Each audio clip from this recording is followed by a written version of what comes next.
அந்த காலத்தில் நாங்கள் சினிமாவுக்கு வர்ற காலத்தில் என்ன கேட்பாங்க, உங்களுக்கு பிடிச்ச காமெடி படம் என்னன்னு. காதலிக்க நேரமில்லை, ஊட்டி வர ஒருவன்னு சொல்லுவோம். அந்த 2 படம் தான் இப்பவும் பார்த்தாலும் எவ்வளோ வேணால் சிரிக்கலாம். அது மாதிரி இப்போ சிரிப்பதற்கான ஒரு படம்னு பார்த்தா ஃப்ரெண்ட்ஸ் தான். இந்த கடிகாரம் உடைக்கிற சீன் இருக்கு இல்லையா, அந்த சீனில் கடிகாரம் உடைச்ச உடனே விஜயோ சூர்யாவோ சிரிச்சிடுவாங்க. அவ்வளோதான். அது மறுபடியும் அசெம்பிள் பண்ணுறதுக்கு கிட்டத்தட்ட ஒரு 1/2 அன் ஹவர் ஆகும். மறுபடியும் எடுத்து மறுபடியும் ரெடி பண்ணி போட்டோன்னே ஐயோ பிடிக்கலன்னா டம்மல் உடஞ்சிரும். உடஞ்சோன்னு சிரிச்சிடுவாங்க. இப்போ கூட படம் பார்த்தீங்கன்னா விஜயும் சூர்யாவும் அப்படி திரும்பி நின்று சிரிச்சிட்டு இருப்பாங்க பார்க்குறதுக்கு.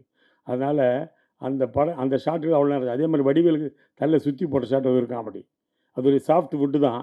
தலையில் போட்டால் வலிக்கும், லைட்டாக போட்டாலும் வலிக்கும்ல.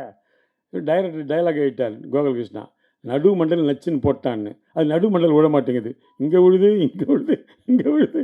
அவன் வடிவேல் கேட்குறான், டேய் என்னடா வேணுன்ட்டே பண்ண, டேய் நானா பண்ணுறேன், அது தானே அப்படி விழுதுப்பா, அது சாஃப்ட் வுட்டு வெயிட்டான டக்குன்னு போவோம், இது சைடில் போகுது.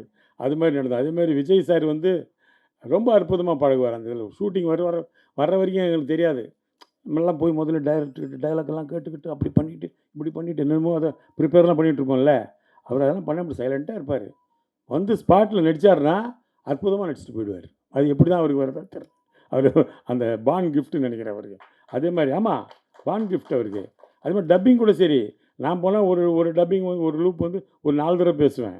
ஆனால் அவர் அப்படி இல்லை, ஒரே தடவை பார்ப்பார், கரெக்டாக பேசுவார் டப்பிங்கை.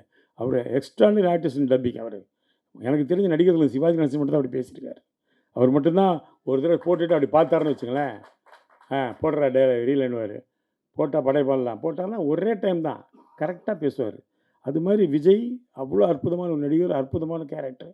அதே மாதிரி ஒரு பந்தாலாம் கிடையாது, எங்களோட ஜாலியாக உட்காந்து பேசுவார், சந்தோஷமாக இருப்பார். எந்த இடத்துலையும் நான் ஒரு ஹீரோ, நீ காமெடி அப்படிலாம் பழக மாட்டார். ரொம்ப அற்புதமான ஒரு பழக்கம். அது தேவயானி மேடத்தை போய் சொன்னோம்னா, ரொம்ப முதல்ல ஜோதிகா தான் போட்டாங்க அந்த கேரக்டரில், அப்புறம் சிம்ரனை போட்டாங்க, எல்லாம் போயிடுச்சு. அப்புறம் தேவயானி தான் நடித்தாங்க. ஏன்னா அவங்களுக்கு ஒரு லக் இருக்குது, அவங்க எந்த படம் நடித்தாலும் சூப்பர் ஹிட். காதல் கோட்டையில் ஆரம்பித்து ஃப்ரெண்ட்ஸ் வரைக்கும் எல்லா படமும் நடித்த படம்லாம் ஹிட்டு.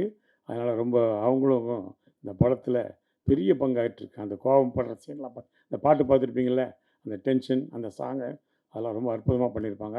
அவங்களுக்கு என்னுடைய வாழ்த்துக்களை தெரிவிக்கிறேன். நன்றி.